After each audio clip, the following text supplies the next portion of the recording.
productive manner, showing respect for fellow board members, staff, and citizens.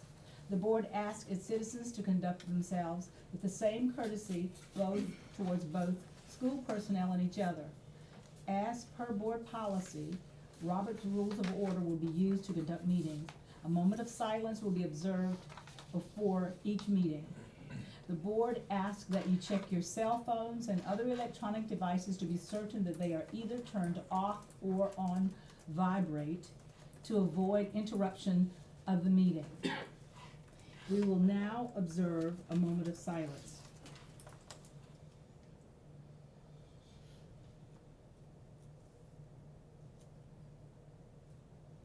Thank you. Can I get a motion for the adoption of the agenda with the revised, including the revised personnel report? Motion to approve. Second. Discussion? I would like to move to consent agenda items to the regular agenda. The Durham Tech Community College, and the superintendent approved items over the summer are the two I'd like to move to regular agenda. Okay, all right, we will move those two items. Let's decide where we're gonna put them.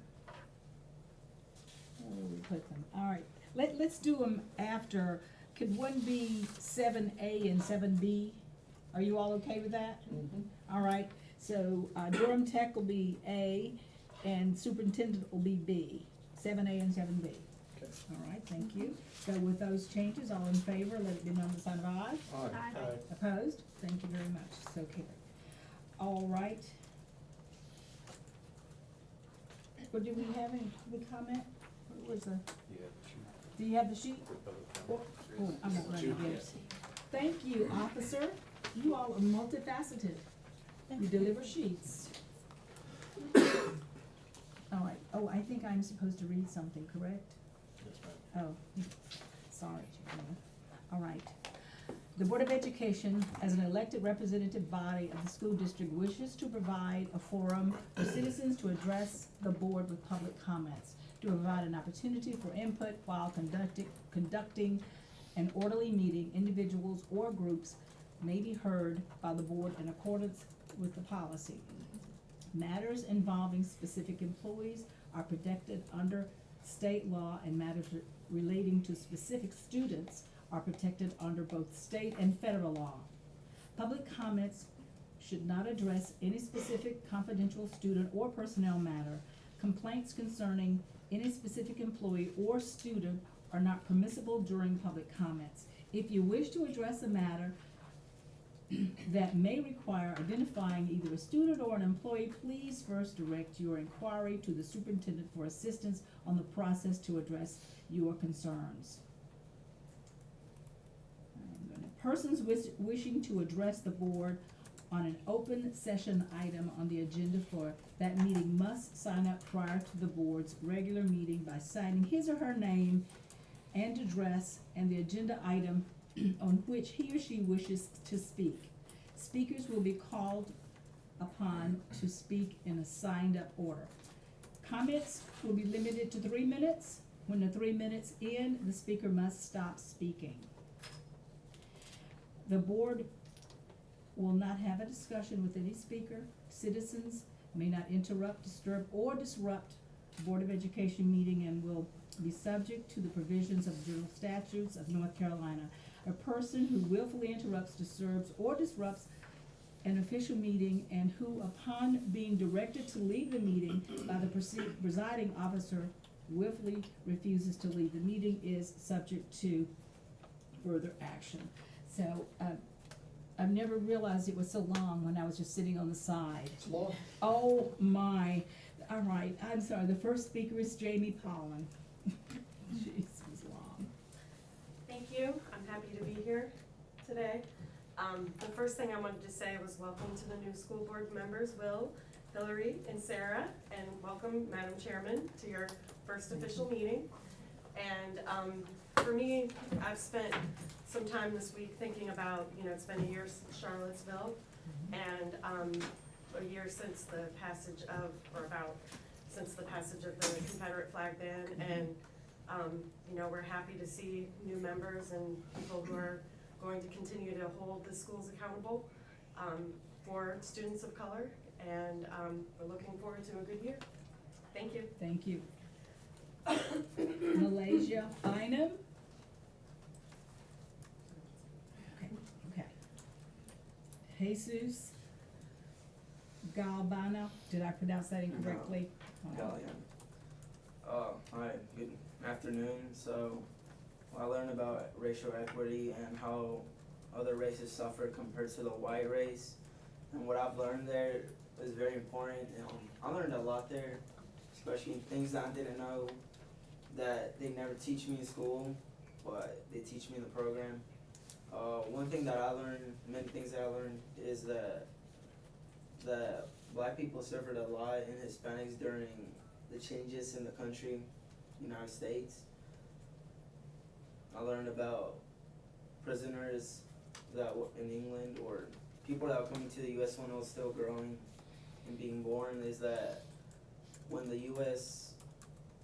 people, prisoners came here to work for 5 to 7 years for their prison time, and after that they would get 50 acres, 30 seashells, somewhere around there. They'll get a good amount of land, but the black race, they will have to work their entire life but never get those rewards as a white race would.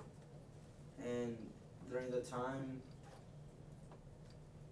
black people were murdered doing the rights. Hispanics came to the country here for freedom, for newer jobs, the American dream, what they call it now, and it was important for them to maintain their families. There was also black neighborhoods, which a lot of white people at that time didn't like. They moved out. Usually, after a black person moved in, the value of the house significantly went down from $200,000 to $20,000. Other colored races would pay more for the taxes than the white race. Better job opportunities for the white race and the colored people. Bad things would have happened from time to time. People would get murdered, wouldn't be treated well. Back then, at the 30s, white people would be qualified for healthcare, and during the 1860s, 70s, around there, that age, black people had to take care of their parents, their children, even their grandchildren if they had any, while the white people just had to focus in taking care of their kids, raising them until they were grown. During the time that Hispanics came over to this country, it was hard for them because of violence, corruption in the country. Learned a lot of things, especially when people judge another one based on their color. Like, they will never work for a good job. They will say you were made to be working in construction, lawn mowing, because everyone has the same right. No one's better in a certain thing that another person is. One can achieve the same goals as a white, black, Asian, Indian person. And so, thank you. Thank you. Thank you. That ends our, thank you. I applaud young people who have the courage to come before a board and speak. That ends our public comment, and now we're on to board reports and comments. We'll start with Mr. McKnight, No report. and then we'll just go on around to Dr. H. Well, I just want to tell you how much I appreciate water, and cable, and internet access, garage door openers, computers, all of which blew up at our house last Tuesday night as a result of a nasty lightning strike, along with a 100-year-old oak tree that's about 80 feet tall. That's gonna cost several $1,000s to remove. It's so wonderful to have running water, and I took it for granted for too long. Yep. And now I respect it more than ever before, and I'm just thankful to be here tonight. It's good to Glad be you're here. Will. Just a couple items. First, I'd like to thank Mr. Abilene for hosting at the Congressman Price meeting. It went very well.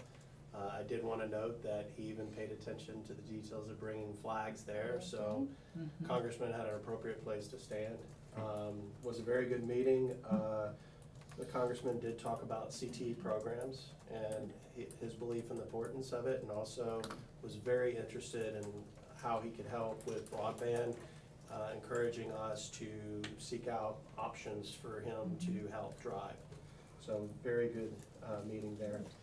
Second one was the leadership luncheon that we were invited to. It was well attended. Got to meet a lot of new faces, you know, hearing about all the excitement of the new school year.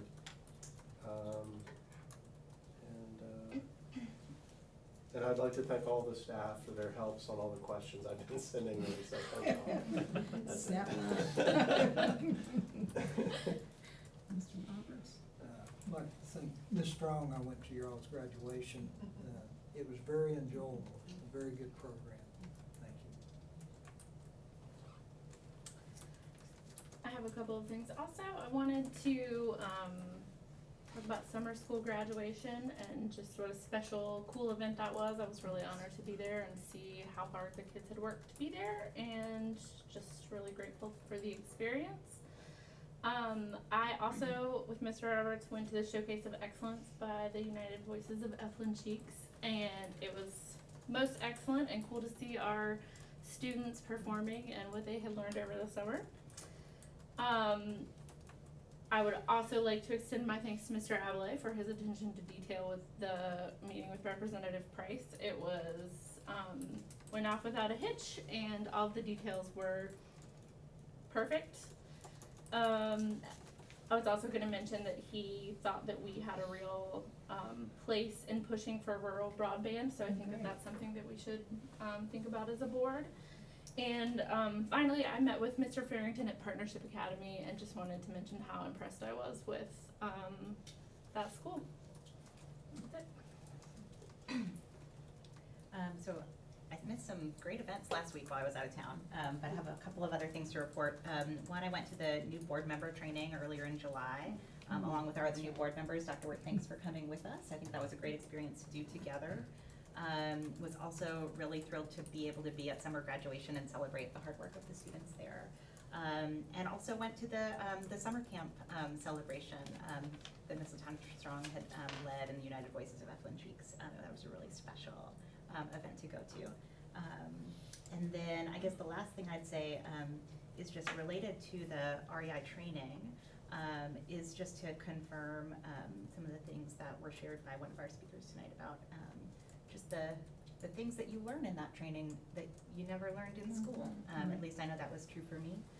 And I think that understanding a lot of that history helps fill out the story of why we are where we are today, and it's just really, I would, if other board members haven't been to that training, I'd really encourage it. Great training. Yeah. Is that it? That's it. Okay. All right, well, I visited Hillsborough Elementary on the first day of school in July. It was a hot day. It's like, and when I arrived, the new principal was meeting with the teacher assistants. But that gave me an opportunity to walk through the school and visit with others. And I too attended the summer school graduation on the 26th with the other 3 board members. It was a great event. And I went to the summer leadership conference last week at Gravelly, and I enjoyed socializing and lunching with our district leaders. Now, I made that a verb. I know, lunching. I was copied on a congratulatory letter to Mr. Robert Thurman saying that he was named 2018 North Carolina Home Builders Association Construction Trades Teacher. That's a mouthful, I know. Construction Trades Teacher of the Year. And he's going to be formally recognized at the 4th quarter meeting in Greensboro on December 4th. And I'd like to say he was nominated by Patricia Harris. And so I am anticipating attending that event. Kudos to him. And on August 1st, I attended a news conference in Durham announcing that the North Carolina School Boards Association filed a complaint against 14 state officers, and the lawsuit seeks to extend the enforceability of the existing unpaid 2008 judgment in the amount of $747 million in civil penalties. Collected, it's already been collected. It is just sitting in Raleigh. So 20 school districts joined the School Board Association, when this with this complaint. But if and when the money comes, it'll go to all school boards across the state. So, I just thought that was worth, sharing. And I don't know if any of you all saw this, but our state superintendent, Mark Johnson, announced Tuesday that his agency will provide a new iPad for roughly every K-3 school classroom in North Carolina. And his announcement is said that there's gonna be a selection of literacy applications that's gonna be installed on the devices to monitor student progress and provide teachers with data on the students' progress without the students knowing it. So, and what I'm thinking is, what does this look like in Orange County, and how many will we get, and if they break, who's gonna have to pay to fix them, so all of that. So I'm sure we'll hear about that more later, because that was just announced on August the 8th, and today is just the 13th. And that's all that I have, Mr. Superintendent. Thank you. Just want to take a moment to thank our staff for their hard work this summer. If I've heard it once, I've heard it probably 20 times this summer from people that come up and say, aren't you glad to have some downtime in the summer? I think it's important for the community to know how hard staff works in the summer. It started in June with a full-day teacher conference where we had roughly 300 of our teachers that came voluntarily. We've run a number of student camps, as you're aware of, Read to Achieve Camp, over 300 kids there, our kindergarten readiness camp through the Family Success Alliance, STEM camp, culinary camp, school community relations summer camps. I'm sure I'm leaving some out. As you know, we feed a number of students over the summer in a lot of locations around our county. We'll give a update on that soon for the board through our summer meals program that we know Valerie Green just does an outstanding job with. We've had teachers training with the Teachers College from Columbia University this summer for our literacy workshop model. We've had a busy hiring season, although our teacher turnover rate is down, which we'll discuss at a future meeting as well. We're getting ready to do beginning teacher induction. We did a refresh for 100 returning substitute teachers. Last week, we've been doing evaluation system training for administrators. Of course, Rhonda's team has done budget closeout and preparation for the new year with some pretty dramatic changes. We do technology upgrades in schools throughout the summer, as well as preparing to distribute laptops that started today to our employees first and their children. And then, of course, the many maintenance projects and bond projects that are up and running this summer that include safety and security upgrades. If you've been to Orange High, you've seen progress on the geothermal project there. So that is maybe a third of the list of the work that goes on in the summer, but just really, really hard work. Wanted to recognize not only our cabinet, but any other staff that's in the room, because they have worked very hard this summer in preparation for a new school year. Thank you. All right, well, thank you very much. And now we're going to approve our consent agenda, keeping in mind that E and F has been removed. I'll entertain a motion.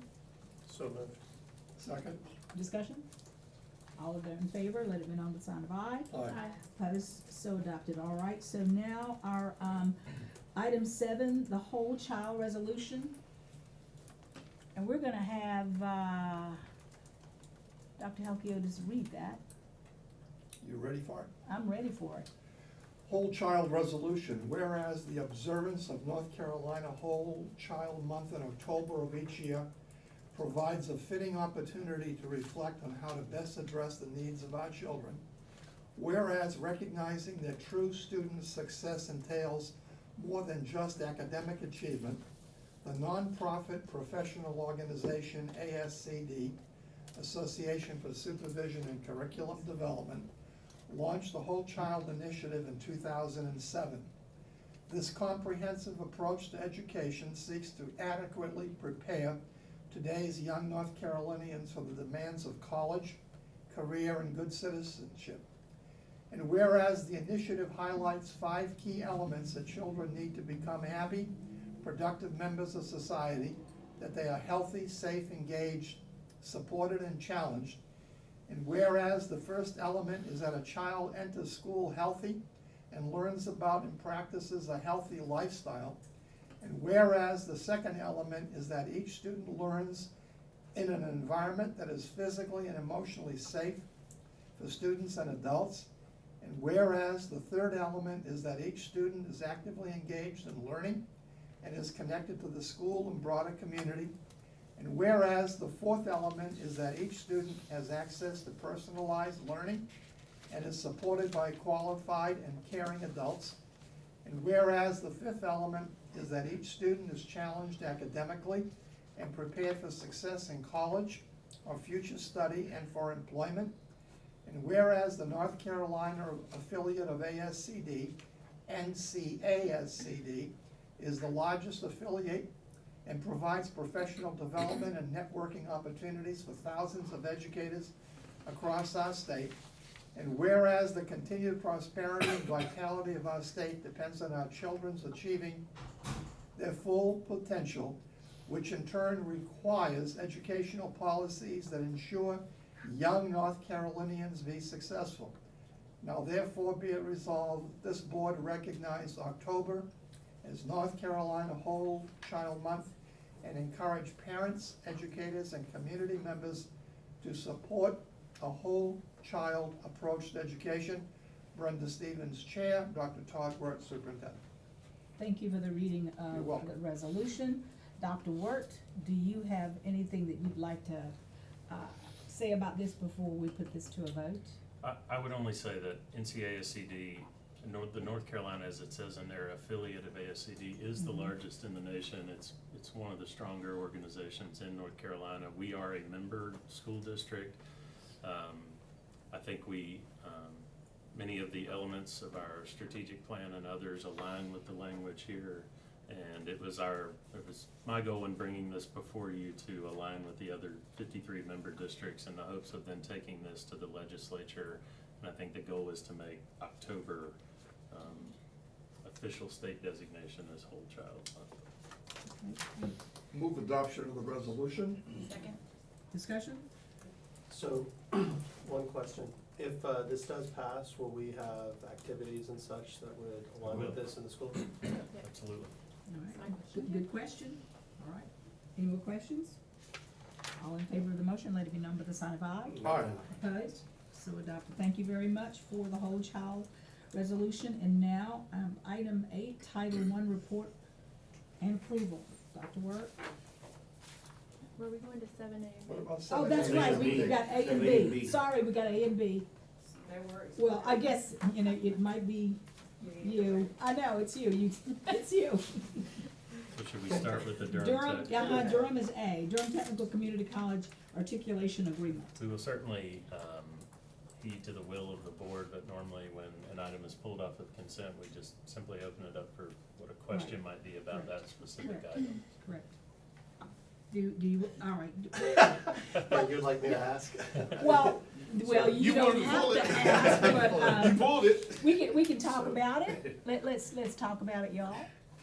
So my specific question is, I know this is a multiple school system agreement, and the question I had, and it wasn't clear, was what changes are there from last year? Are there things that we're losing or gaining? I know that some of these, like the automotive, we don't offer, so I'm just trying to get a feel for what's the change from last year to this year? So I'll articulate it, Patricia can certainly jump in here as well. I think we've certainly added, much of what we've added have been around the fire tech safety, or the fire tech coursework that we have in place, that we wanna make sure that our students are able to get that course credit as they go into the community college, if they choose to go to Durham Tech as well. Some of the other changes, one of those was around the SAS programming. That was eliminated because we had a teacher that retired. It is also being dropped from the state as well. So it's not a program path that is continuing at this point in time. And we have added a AP Computer Science Principles course to be added to that process for students to be able to get that credit as well. And actually, the students who signed up for SAS 1 has been shifted into that course. And some of them who had SAS Programming 2 has been shifted into AP Computer Science A, which is your JavaScript course.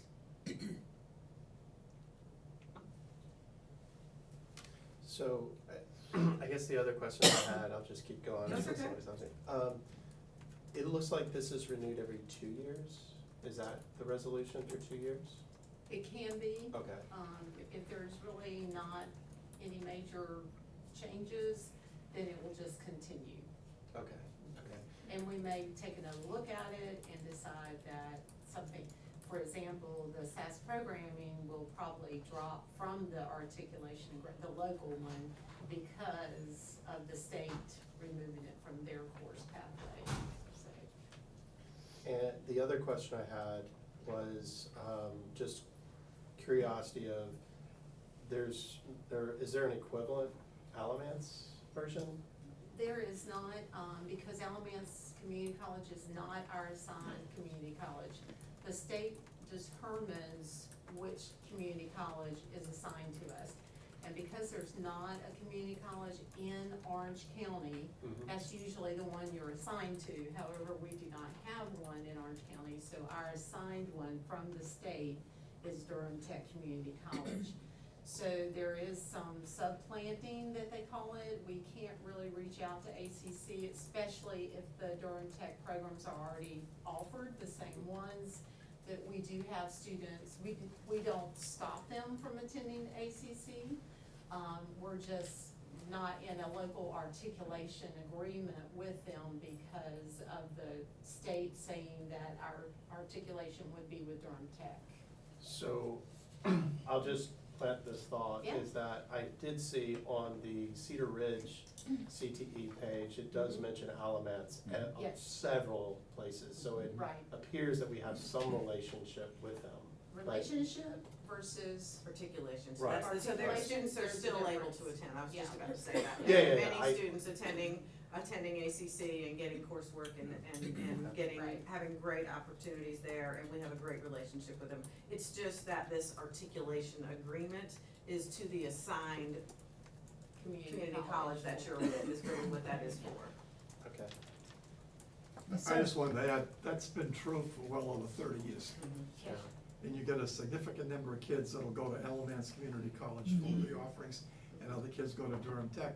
But what they just said has been in place for over 30+ years.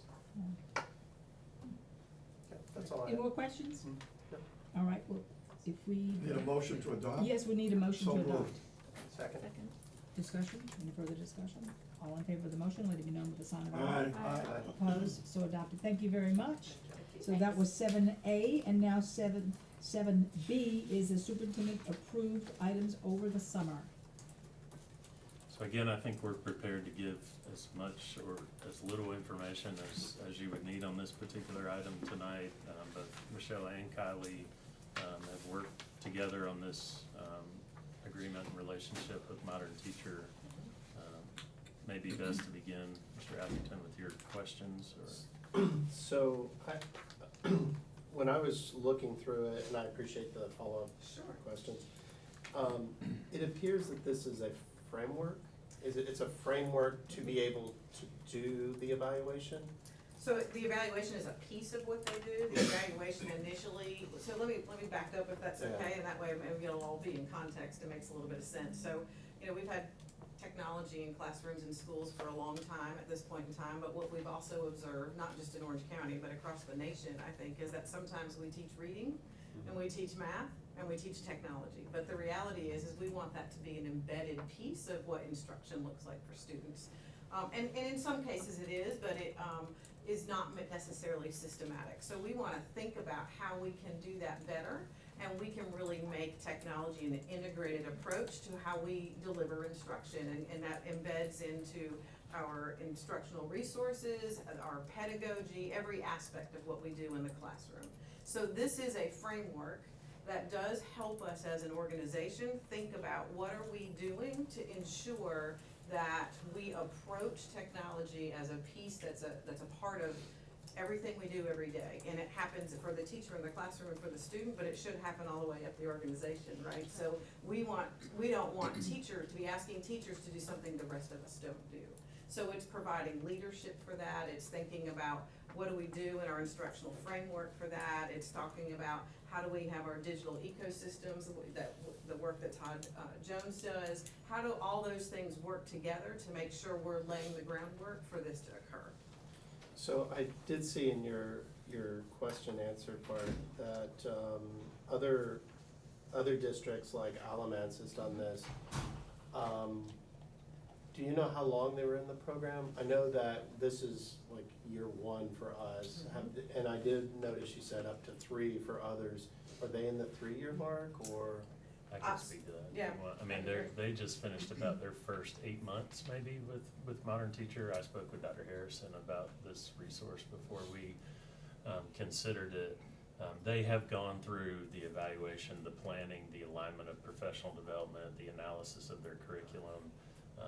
So they're just now getting into the rollout of professional development at Alamance. That's the one I'm most familiar with in North Carolina. And I would also say this is out of a response to, rightfully so, being pushed by the board to be able to effectively measure our implementation of technology in the district.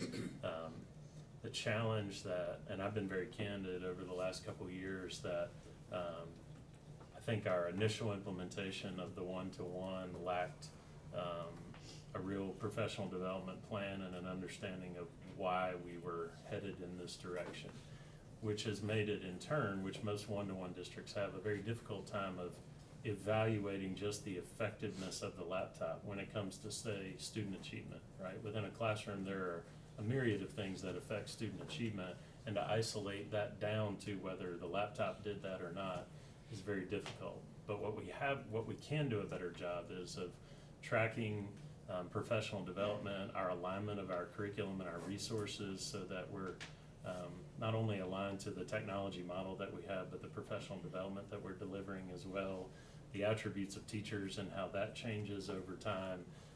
So those are some of the metrics that they will help us with, that they're doing. They're a fairly young company. They've got some bigger districts around the country that they partner with. Their CEO is a former chief of schools in Chicago Public Schools, so he's got a large urban challenging district lens on the work as well. One other important thing is that with the leadership lens, because they focus on 5 key elements, but with leadership, it really helps a district to build a shared vision that includes your internal stakeholders and your external stakeholders and what using these digital resources mean. Because we use digital resources differently than when I was a student, than when my parents were a student, and it's important that our families, our community know how we're using these resources to support our curriculum implementation.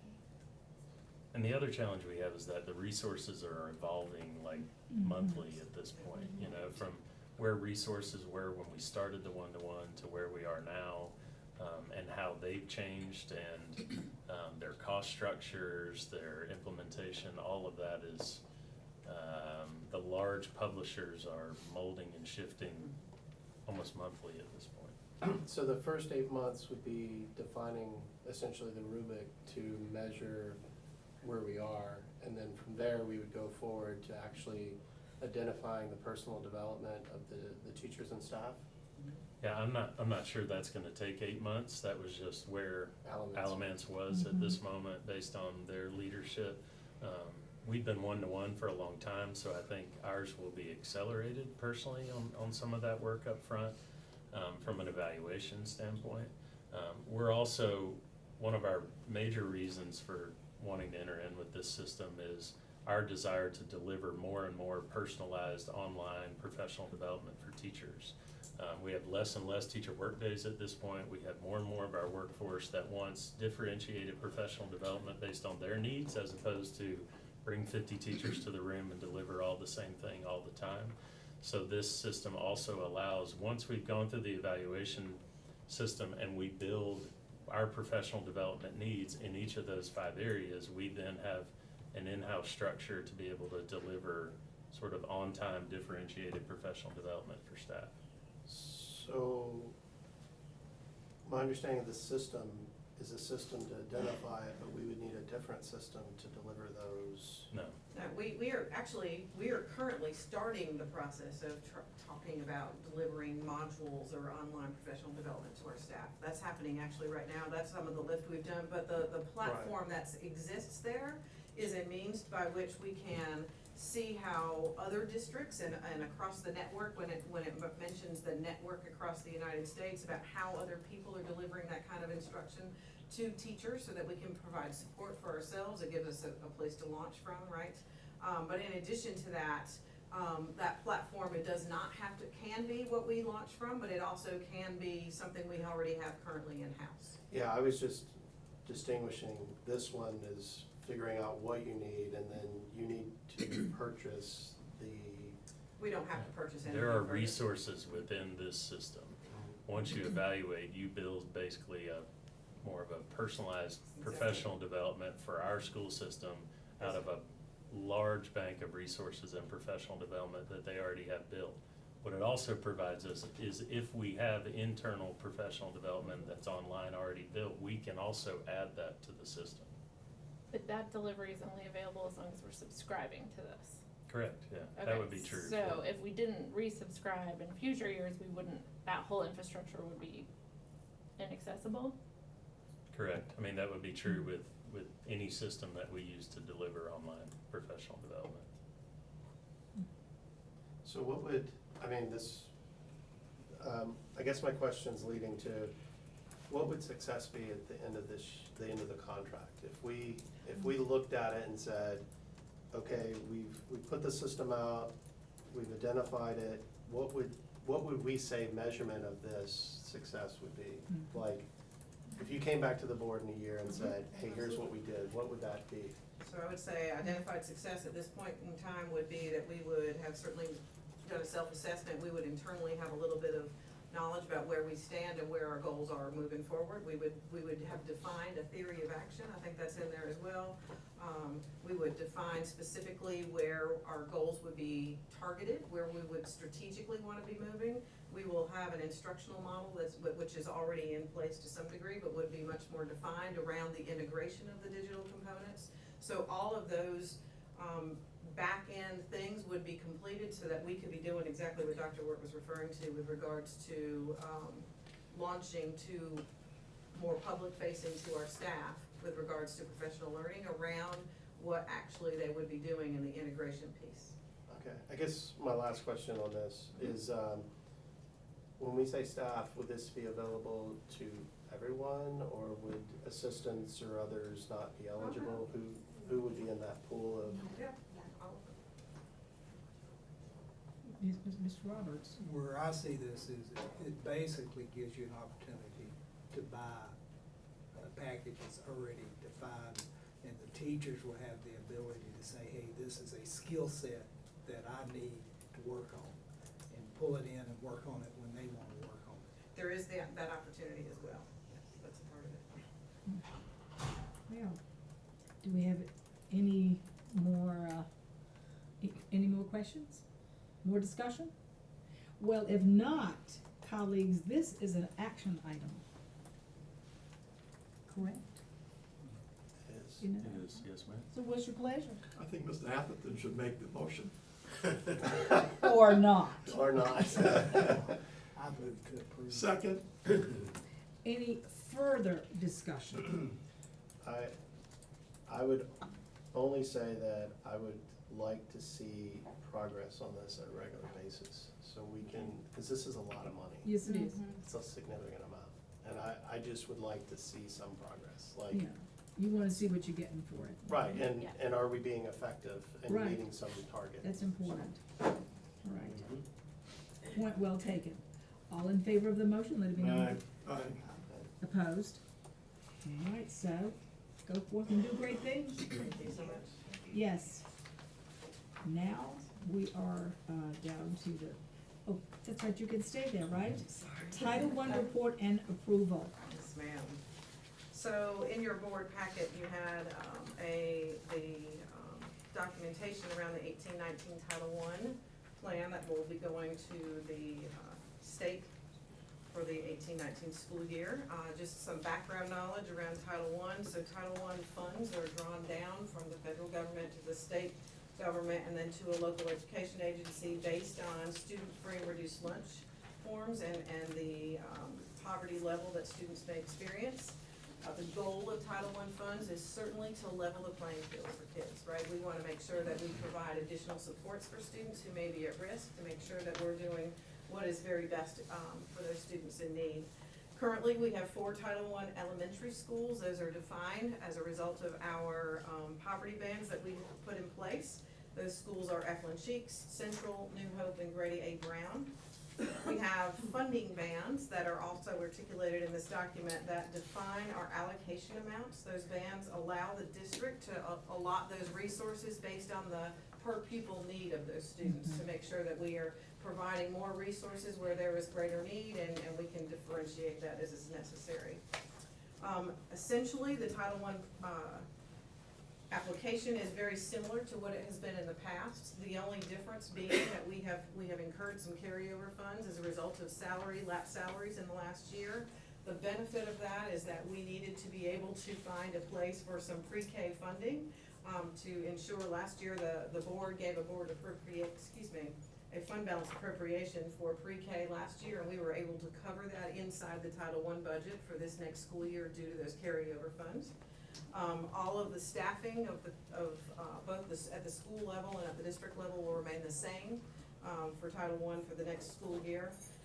In general, the funding will support district-wide professional development opportunities, instructional initiatives, pre-K, and homeless education, in addition to the school allocations that go to the schools. Can I answer any questions? Can you speak to the $300,000 carryover from last year? Yep. So we're supposed to maintain about a 15% carryover because the reality is there are staff and personnel that carry through the summer and into the fall before those federal funds are often dropped, we call it dropped, that they are received by the district from the state. So there is an amount that we will always maintain. Okay. We incurred a larger amount this year because we had personnel that were paid out of Title I funds, and those personnel are no longer with us. So we gained lapsed salary beyond what we would have expected as a result of that. Thank you. Okay. Can I ask another question about this? I understand that we use the poverty bands to assign Title I funds. It also says that Title I funds are for schools with over 35% poverty level, and we have, so I understand that we're allocating funds to 4 schools, but we have 9 schools above 35%. So can you talk a little bit about? Happy to. Yeah. So the 35% rule is a state, actually it's a federal rule. What happens is districts across the state, across the nation, make decisions about how do you best allocate resources, right? So in many cases, they want to think about allocating those resources to the highest need schools, because otherwise you tend to give a very little bit to a whole lot of people, and you're not able to make the sustainable change that you want to have in a larger, higher need school, okay? In addition to that, across the board, most districts tend to allocate those resources towards elementary schools because they're trying to close gaps when the gaps are the smallest, as opposed to waiting until the gaps are larger. That does not mean, though, you're absolutely correct, it does not mean that you are not an at-risk student when you move to middle school or high school. That is not the case. It just means that we know that if we can target those resources, we can try to impact change as soon as we see it, and that's what our focus is on. And we do find ways to use other sources of funding to support a school that may not fall within our Title I designation. It's not an easy choice sometimes to do, for sure. I have a few questions. So, I saw for the allocations for each of the schools, I noticed that there's quite, I guess you would say, disparity on things like where you have the parent involvement. For example, New Hope has 514, Eflin has 749, but then Grady Brown has 3,500 and Central has 1,600. Is there a reason that's so capped between? So what schools? happens is when a school gets their allocation, Mhm. the principal, in alignment with their school improvement plan and with the needs of their school, and this is a conversation amongst the entire funding structure all the way together. So as a principal looks at all of their funding streams, they wanna think about federal, state, and local funds, they will braid that funding and think about what resources can I use for this purpose and what resources can I use for this purpose. It is a requirement from the federal government that every Title I school have at least 1% of their funding utilized for parent and family engagement. It's possible for a school to put more money into that, but there may be some schools that choose not to, and it's not because they're not gonna facilitate that parent engagement, they just may use other funds that are not Title I funds to do it, so they're looking at how they want to allot it. I'll say many Title I principals, I was a Title I principal, often try to focus their funding in people. They try to add to their staff to be able to target students that are at risk. That's not always the case, but and for some people, that's how they may make some choices around that. So the 1% would be based on the 1.1? Their 1% is based on, let me get to the page you're on so I can actually see what you're looking at. Page 4 at the top. So that 1%, I believe, if you're looking there, is the district overall funding, maybe not. 4? Yeah, page 4 at the top. Oh, It this says 4, 4. yes. Okay, yeah, that's the district overall amount, So the and then it gets 11,000. allotted out from there. Okay, so the other question I have based on the parent involvement is in one of the worksheets, they've got some crazy coding at the top, so I don't know which one it is. It says parent involvement, contracted services at 30,000. Mhm. So that is for the ability to have family engagement activities across the district. So that's at the district level. We are having someone who coordinates family engagement activities. Things like cultural explosion comes from that, actually. So the art heart night, if you're familiar with that, where it's at an elementary school and they are able to do some art activities with families. We've had a science event where we had the Moorhead Planetarium come in and do some activities for families. So we're looking to engage families in a different way, where they're gonna be able to be authentically learning along with their students, so that we're hoping to build some capacity so that we're bridging some gaps there. And we actually used to do that, we used to have like math nights and those type of things in different schools. So the numbers that are on that sheet for the different, parent involvement, workshops, travel, those numbers don't match the individual sheets for some reason. I have not got that. The sheet that you have, I do not have it on This paper, but one? I will go back and look at that and see. Okay. I'll verify, and I'll be glad to bring a correction if there's a mistake. Yeah, so what I did is I just took each of the schools, Mhm. and then when I came here for the single sheet, the numbers aren't the same Okay. for some I reason. will verify that and see. Okay, just a couple other clarity questions. Sure. So, for the homeless, what do we actually provide? So that's a good question.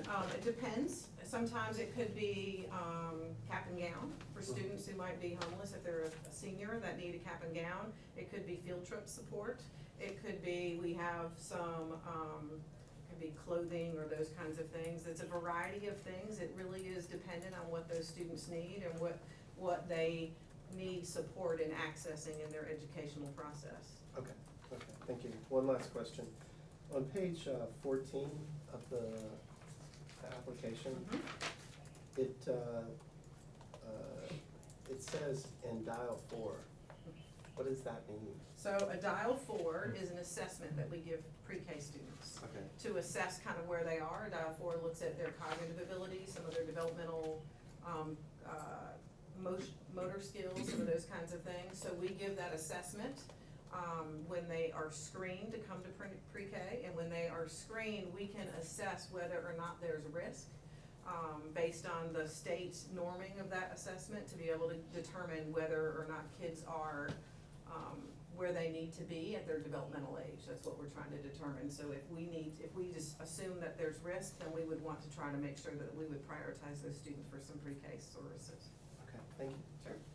Sorry, can I ask one more quick Yeah. question? Just following up on the point about the carryover money? Yep. So should we be anticipating next year, if some of that was like, we locked into the money to continue paying those positions, should we be anticipating next year at budget time needing to request additional funding to fully fund? Or we're gonna pre-K? need to reallocate in From a somewhere different way, else. and we're prepared, I mean, we know, we are aware of that, I don't know if I should say we're prepared for that, we are aware of that, I think we all are in a It place is, where we're gonna be. I think Michelle would agree, it's pretty common practice, and it has not been here, that the majority of your pre-K Yes. services are paid for out of Title I Mhm. funds. That's right. That has not been the case here. Everywhere I've been, it has been in the past. Right. Yeah. Great, thank you. Do we have any more questions? Well, Motion to approve. Second. discussion? All in favor, let it be known with the sign of aye. Aye. Opposed, have the same right, so adopted. Thank you so much, Michelle, we appreciate it. So now we're at the janitorial supplies bid approval. Mr. Ively? Good evening, members of the board. This evening, we're gonna discuss and bring before you janitorial supplies for bid approval. If I by chance say custodial supplies, it's the exact same thing, so I'm still Okay. trying to say the correct terminology. But what we're talking about is solicitation for products we use in the schools to both keep our staff members and students healthy, safe, and clean. This includes paper products, chemical cleaning products, waste liners, trash liners, and miscellaneous custodial supplies that are used on a daily basis. The basis for this contract was a formal bid process that was utilized. We posted bids on a bid package July 5th. We did a formal bid opening on August 6th. We received 10 bids for the bid opening.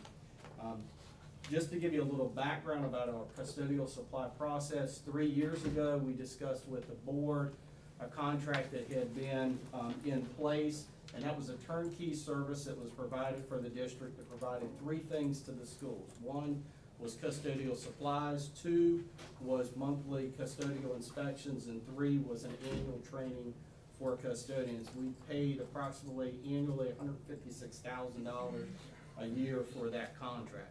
We started reviewing processes and working to find both fiscal accountability process, but also understanding the amount of supplies we were using and how we could best be more responsive within the district. 5 months ago, we switched to multiple vendors and reduced our costs by $3,000 approximately per month. The bid tab that I'm bringing before you this evening accounts for approximately an additional $2,000 per month per savings. So in total, we'll be reducing, hopefully reducing our custodial supply costs approximately $60,000 annually moving forward. Again, we did a formal bid process of the vendors that replied back. Of the 10 listed, none of those have been debarred from the state. We still are checking other processes that are involved with awarding contracts and bids. For new board members or folks listening this evening, we look at 3 standards. 1 is lowest cost. The bid tab you have shows strictly the price that each of the vendors has submitted. The second thing is we look at the standards of those that they bid and the prices that they submitted, and we want to make sure they're responsive bids. For instance, if I said it needs to be 1.3 mil on the thickness of a trash bag, but when we look at their bid, it's only half of that, and every time you put trash in the trash can, you lift the bag, it falls out the bottom. Now, that's not really a very good pricing that we're getting, considering the product doesn't meet the specification. The other part of being responsive is making sure that they follow all the legal requirements of North Carolina. They collect sales taxes, et cetera. It's gonna take us a few more days to make sure these are all responsive. And then responsible, make sure that these bidders it's not a sham bid, it's really, they have the financial backing. They're gonna be able to provide these to us on the timely basis and everything that was specified, good faith performance to ensure that we get the supplies as we get. So what we bring before you is the bid list. If we do award the purchase orders, as we've indicated, that would get us the $60,000 annual in savings. If one of those companies is not able to perform, then we simply just go to the next lowest responsible reasonable bid. We also, just for your information, we use a process for identifying minority or historically underutilized businesses. In accordance with policy 8702, we do keep a vendor list and we do send out solicitations. So we've had a running list for a couple of years. When we do a bid like this, we send out the bid packages to all those companies, notify them that we also check the state website. XVIII, which is listed on the contract or on your documentation notes, is a company that is minority, women-owned, and is local as well. So I did want to let you know on these contracts, we do check that, we do research that, and make sure they're aware of the ability to participate in a bid solicitation. Again, the bids, we have received those.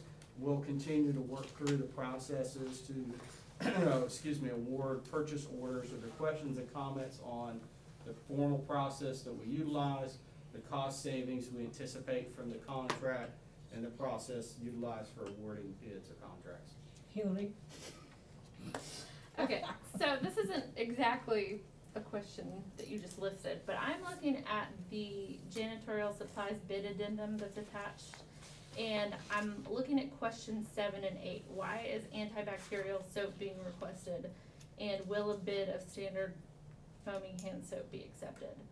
I'm curious why we have to use antibacterial soap. It's not a state requirement, it's just been a local preference. It's been here before I came into the district. Folks have asked for antibacterial soaps. Those are not alcohol-based, so there are different types of antibacterial soaps, but that strictly is a local preference. We certainly can go away from antibacterial soap, but that has been the preference here for many years. In the interest of public health and bacterial resistance, I would like to see regular soap instead. Anyone else have thoughts on that? Yes. You know, it's an interesting question because the system has gone back and forth on this in the last 20 years. We used to have hand sanitizers. There was even one down here at the central office. And then teachers go out and buy their own hand sanitizers and they've got them in the classrooms. So do we need to take another look at all of that stuff with respect to some of the concerns that Hillary just brought up? I think we do. We have a school health advisory committee. Ms. Valerie Green's part of that. Many of the individuals who would work on this would be part of that, can be part of that discussion. I would also say part of that review needs to be where we have hot water or warm water, because some of the standards are That's not. another question she So has. we don't have hot water, warm water in a lot of locations, so that antibacterial soap can supplement, and that may be one of the reasons it was a preference. And again, that's something we would just need to review. Is the hot water thing a policy, or is it access to hot water? It's both. Some of the older schools, it would be very difficult to run hot water location. There's also a standard, because when temperature sensors or, and I forget the correct terminology of the tubes that are inside the hot water tanks, but when those basically corrode or they go bad, you can get extreme temperature ranges very, very quickly. There are standards through the health department. Scalding. And scalding. There are standards through the health department where we have those, especially in the pre-K areas, some of our EC areas where we're changing diapers, or we're changing feeding tubes, et cetera. We are required, and we do have hot water in those locations. Some locations, including newer buildings, don't have hot water, only in the kitchen, where we're cooking, and we have a standard there. They have warm water access, but in most locations and most buildings, hot water is not provided, nor is it a standard that's specified. I think it's problematic, especially in the elementary school setting, to not have warm water, because I know my kids are in elementary school and they don't wanna wash their hands because the water is so cold they can't, it's like freezing their hands to put it under there. So I think that if we want them to be able to wash their hands responsibly with whatever kind of soap we're providing, we need to have at least, tepid water. Tepid water. Yes, sir. I think that would be an interesting budget discussion, because I would suspect that would be several $100,000 to do that. When Orange High School was built 55 years ago, the only warm water in the school was in the cafeteria. The faculty lounge didn't even have warm water. 25 years later, they put a water heater in the faculty lounge. So that's an issue that's run rampant across schools for years and years, not only here, but everywhere. Well, And I in think we terms need of to have kids that missing discussion. school for illnesses and things like that, I just think it's worth looking into. I agree wholeheartedly. that's But what I'm trying to tell you is, it wasn't a concern Sure. many years ago across the entire state. I was shocked when people had to go and find hot water, boil some water to get hot water. It was crazy. It's a good point. We need to look at it at the budget time. Yeah, we do, because I think we're sharing a little more, like, now we're sharing computers, and one child is putting his or Yeah, her fingers that's on right. there, and then somebody else's fingers, and so you're getting all these, Mhm. illnesses and such, so it's worth looking at. It's a new age. All right, so, yes, sir. So just looking at where we are, these answers have already gone out to the Yes, sir. bidders and they've put in bids. Yes, So one option for the board is, if the board's so inclined, is they could, I know that you may have other questions, you could approve this with the understanding that these, specs will be reviewed for next year, as well as to look at the hot water. But if not, then that's a different situation. And if the board is saying we wanna move to soap now, then it would seem to me you'd almost have to send something back out to get further information from the bidders about regular soap versus antibacterial soap. So I was just putting it out there for the idea of maybe, since they already bid with antibacterial soap, that it could be something for consideration as you look at the next specs for the next bids. Is there a price difference between antibacterial soap and regular soap? I did not Okay. price regular, so I can't answer that. I imagine there would be a price difference. That's why the vendors were asking the question. Yeah, so perhaps, yeah, go ahead. So I did have a question along that lines too, but my question was more from, there was a government banning of the word of antibacterial, but it's very restricted use of where you can say it is and where they don't regulate. So I was curious of, where do we fall in that, because we may not actually be using antibacterial soap at all. So I just didn't know, there's, US food prep is one of the areas that requires it be actual antibacterial, and consumer products, I think, is required as well to actually be that. So I didn't know if you knew off the top of your head which I area we don't, but I fall can in. tell you what difficulties we run into when custodians have multiple soap dispensers Mhm. that all take the same bag of soap. Um, The standard has been, everyone has used the higher standard, Mhm. so that there's not a case of putting the wrong soap in the wrong dispenser. Yeah, this is just a statement of the government stepped in because so many, like Dial soap was saying this is antibacterial, but it's actually not. Yeah. But, so, the other thing I was gonna say is, this is great work. I greatly appreciated the detail in here and the questions and the follow-up. One of the things I did notice was the acid-free preference that we have, which is much less, hard on the environment. And the other questions I had was just, where have we looked at more environmentally free items? I know these are pretty generic, like window cleaner or things like that. And I know there's a balance between cleaning it, and now I need to buy more of non-environmentally friendly, but I just didn't see in here where we looked at that before, so it's We just. have not, and there's couple reasons for that. One is the process for evaluation, when we talk about green products. Mhm. Most of those require mixing stations within the school because you're mixing water on site to dilute the chemicals in the solutions. The product standards can vary greatly to how much solids versus how much green is within each bottle. And there's school districts in Virginia where I researched this years ago, they actually have spectrometers and everything on site, and they do it all in-house. We don't have that ability. So it just makes it evaluating very difficult, but we certainly can recommend, require, or talk to any of the vendors, because they all will have some type of green option. Yeah, my interest isn't for this one. I think the 60K could pay for the modern teacher thing, so. Just perspective. Always thinking. Oh, yeah, well, But it certainly is a valuable point to look at different solutions or options. right, so as we, move forward here, I hear our attorney saying, we've already sent these bids out for this year.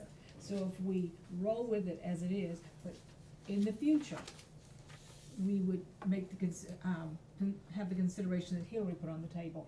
But right now, we still can deal with water. You know, warm water, cold water, what, you know, we Yeah. can deal with water, yeah, Well, you could ask for the SHAC group, the Student Health Advisory Absolutely. Council, to look at this issue. yes, we'll do it.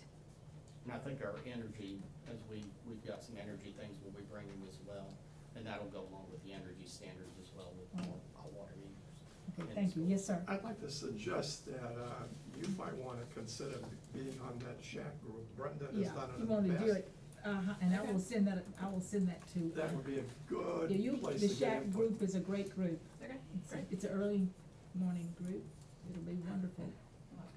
Got All right, another one. so, this is an action item. It is. Someone, Motion. Second, discussion? All in favor of the motion, let it be known by the sign of aye. Aye. Opposed, thank you so much Thank for you. your thoroughness, Patrick. Thank you. Whew. All right, now we are position vacancies freeze. Dr. Work, Thank you. is that you? Yes, ma'am. I appreciate Ms. Stevens allowing me to add this agenda item tonight to hopefully engage you in some discussion. There seems to be a little bit of confusion between staff and potentially some members of the board regarding hiring freeze. Last year, and you've seen in the abstract some of the reductions that were made leading in. During the fiscal year 18 budget, the decision was made originally at the cabinet level to freeze vacant central office positions for 90 days as a cost savings model. That process was vetted through the board budget committee throughout the year as we instituted that freeze in preparation for the budget season that we knew we were headed into. As a result of that freeze, we eliminated 4.5 positions at the central office level. And then as a part of the fiscal year 19 budget presentation, the board approved to freeze 3 vacant positions that were critical support positions to the district, and that was a part of the fiscal year 2019 budget. Because there was no action within that other than those specific items, I believe staff, and Rhonda and I have talked about this at length, we're under the impression that we were not continuing that freeze.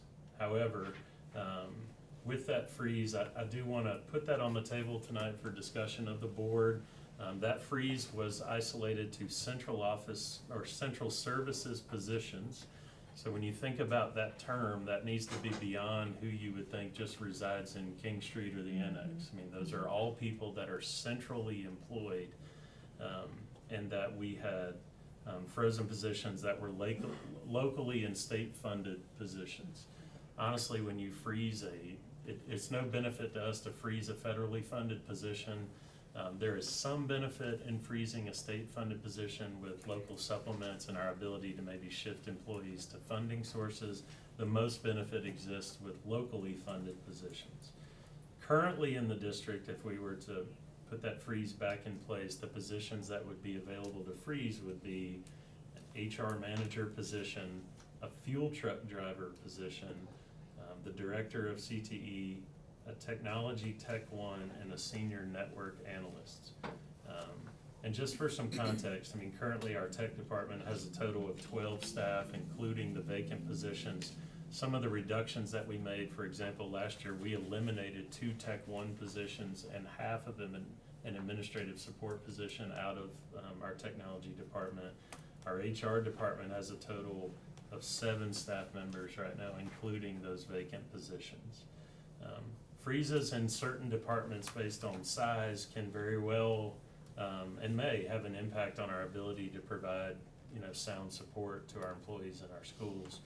In some areas, such as if I could get you to think through a fuel truck driver, the savings realized would amount to very little. Because the reality is we have 2 fuel truck drivers that serve 2 full school systems in the district, and having gas in our buses is critical to the operation of our day.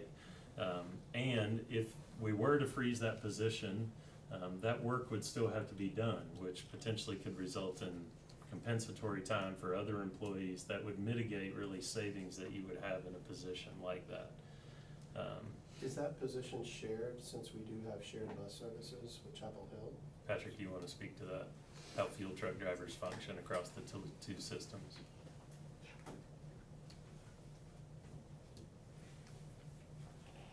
So we approximately have the same number of fleet, with the yellow buses in operation between, the Orange County schools and the Chapel Hill Carrboro schools. We have two, mini, fuel trucks that hold about 1,000 gallons each. Those go to, sites where service is needed. Typical school bus holds about 2 to 2.5 days of fuel.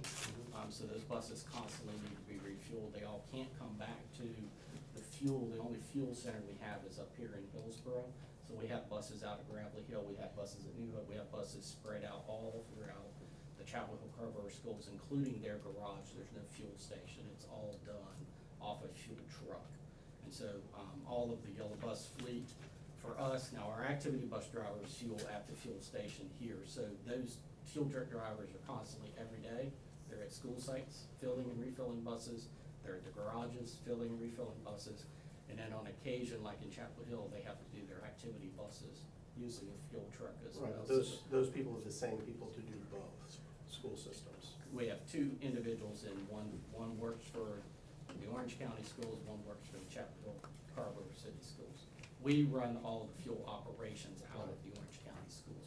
Right, that's my question, is we own to deliver services to both? Yes. Correct. Okay, sorry.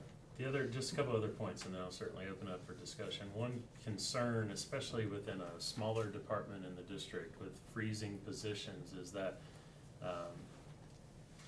it can potentially make the opportunity of promoting within difficult. Because if you think about, if we freeze a position within one small department, we promote from within, then it's another 90 days before that one department is fully staffed at that point.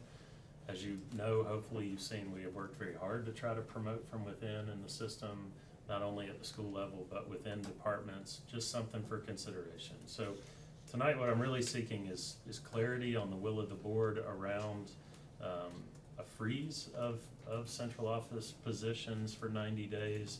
And my request would be that if it is the will of the board to have such a freeze, that I could come back to you at an ensuing board meeting with positions that I would recommend would best be positioned for a freeze within our organization, and those, such as a couple I've mentioned tonight, that are critical, and the savings really would potentially be mitigated by other circumstances. Okay, well, all right. Okay. I'll be brief, and then because I know that guilty as charged. I'm the one who's responsible for this being here, because I did have a concern, and it wasn't centered around fuel truck drivers. It was connected to the fact that I'm aware that we had a retirement in central office this summer, and it was in the 2018 fiscal year, and I shared it with the new board members so that you would know what I'm talking about if I happen to bring it up, and I'm bringing it up. We didn't wait 90 days, and so what concerned me is the fact that we balanced the budget. It's sort of on the back of the teacher assistants. And so I just felt like everybody just needed to strap it on a little bit tighter, because our teacher assistants are going without pay and work. And I just thought the freeze would be for central office positions, all of them. So that was but I told you that, I was just sharing it with them.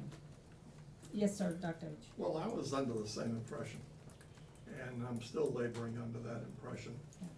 And I just wanna say this, to the superintendent.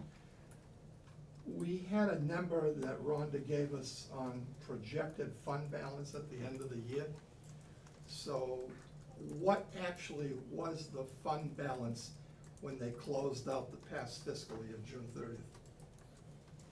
Was it above or below the projected number that had been put out during the budget deliberations?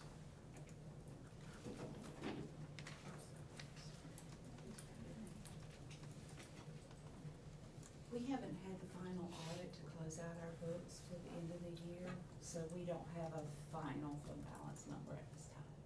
What's your gut feeling? Oh,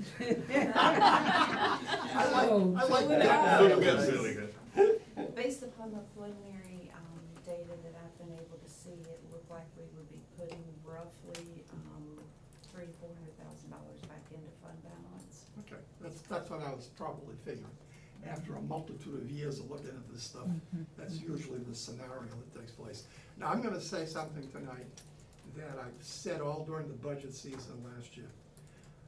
And I've been thinking about this summer, you know, and the chair and I chatted on the phone the other day.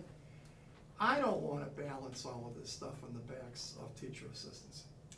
And she solicited my opinion with respect to the convocation, to get the teacher assistants to come to the convocation. If I were a teacher assistant and I wasn't even invited to the convocation and paid for that day, I would feel absolutely no loyalty towards the system at all. I could care less, because they basically told me they don't care about me. Now, I have said this during the budget year. Chapel Hill Carborough, 4 years ago in this room, announced to the county manager that they had wiped out their fund balance. Did anything happen to them? No. Now they're in a stronger fund balance position than ever before. The bottom line is, as we all know, we tried very hard. You all did a good job. You did multiple presentations. The county commissioners did not fund this at the level just to maintain our current budget last year. They didn't do that. So we came up short, and we had to figure out some things to do. Part of that was, in my mind, freezing positions. Part of it was balancing a lot of this stuff on the teacher assistants. And I'm gonna say tonight, as far as I'm concerned, I would vote tonight to bring the teacher assistants back and take it out of fund balance. That's the way I feel about it. I think we're hurting those people. They are not at the top of the fiscal ladder. They're not even in the middle of the financial ladder. They're down in the lower portion of the financial ladder. And I don't wanna hurt anybody. And the county didn't step up to the plate. And I've told several commissioners that, you know, they don't wanna hear that from me. That's too bad, they're gonna hear it. They didn't step up to the plate. Chapel Hill Carborough had their district tax to fall back on. They've got $22 million extra. We don't have that kind of money. So I'm just putting that out there, because if we've got $300,000 or $400,000 to the plus, then I think a wonderful thing to do with that is to put it towards the teacher assistants and bring them back and hold them harmless. And then I'd like to see what the superintendent wants to bring back in a priority order with respect to what positions we can tighten up. But, you know, there's a couple items on here tonight. I don't wanna jump the gun. I got nothing against technology, but I don't wanna be throwing 24,000 more in technology when we got teacher assistants that are suffering out there. It doesn't make sense. Bring it all back as a comprehensive package, and then we can work from it from there. That's my piece, thank you. Yes, sir, Mr. Roberts. Going along with what Dr. Hackiotis was saying, I would like to see what positions you would think that we can freeze, and what positions are in small departments, because I agree that it would make no sense with the field truck department. So there's some departments that are so small you just can't freeze. So I would like to see that breakdown. Okay. So, well then, what they're saying is, so with your recommendation, they're telling you to bring it back, so would you put a period behind 2018 rather than using the discretion, because it sounds like they're saying bring it back. I will bring it back. All right, so we're putting, so the recommendation will be, you all see the recommendation, we're Yes, putting a ma'am. period. Yes. All right, so can I get a motion? So moved. Second. Second. All Wait, right. can I ask a question about Yes, that? ma'am? Putting a period after August 1st, 2018, so then removing the option of the superintendent That's discretion correct. to waive That's that. correct. Just bring it back to the We're whole bringing it board. back, everybody said let's bring it back to the board. Bring back specific Bring back the positions. specifics, Positions. that's Yeah. correct. Okay. So the board's approving a freeze, Mhm. effective August 1st, and then the superintendent can bring back positions that you would ask the board to unfreeze, Okay. Right, is my understanding. right, Yes. okay. Any further discussion? Just to follow back on what Dr. Hackiotis was saying, that if we do have the funds to put the teacher assistants back on the normal payroll, I think we should have that discussion. Agreed. Or tell me Totally something, agree. Todd. I just wanna say that, you know, we all made this, or We most did. of us made Yes, this we did. decision together. This was not in isolation done by That's right, staff. that's right. I do believe it's a little misleading to say that we balanced the entire budget on the backs of teacher assistants. We We did. made nearly $500,000 in cuts at the central office level. We have raised class size at 3rd through 8th grade, which is very much an impact on teachers as well. So I think before we look at just if there is additional money and saying we're gonna use it here, that we should look at the other impacts that we've had on the system and make sure that's exactly where we would want that money to go. Well, it seems that they had more to lose because they lost work. But anyway, I hear exactly what you're saying, and we're moving forward with it. Now, we had, the motion's on the floor. Any further discussion? All in favor of the motion, let me know with the sign of aye. Aye. Opposed? Thank you very much, everybody. Now, Information Technology Department Reorganization, Todd Jones. Thank you all. Thank you. Since the inception of the one-to-one project, program, I should say, the district has put a strong emphasis in making sure that the students and teachers get the infrastructure and technology support that they need. My organization has put a lot of effort into doing so in the most efficient way we can. You can see on attachment A, we have absorbed the loss of a number of positions along the way, feeling that we could do so and still deliver strong support through some efficiencies in our operation, through some of the modernization of technologies that we put in place. And we feel like we're still delivering some good results. The hierarchy of the organization has remained the same. This has caused difficulties in providing services, particularly since at one point, back in 2012, when we started this, for the first 4 years, we had a dedicated IT presence in each school. And as we've absorbed the losses of certain folks and we've rededicated the DLCs away from technical support, more toward coaching and support of instruction, we've had fewer technologists on staff than we have schools. So we've had to have them cover multiple schools. What we're finding is when we have absences, when we have freezes, it makes it very difficult for us to provide that same level of service to the schools without taking away resources directly from one school. So it's been very difficult to allocate those resources. What we're advocating is more of a central dispatch system, so we can dedicate those resources to the areas in need. We've got a mature help ticket system in place where we can quickly identify that, and we can measure the effectiveness of our organization and make sure we're providing good service across all the schools. In order to do that, we need to make some changes to our support organization and look at bringing a dispatch and management function into the organization to better manage those tech resources. We understand this is a very difficult budget season.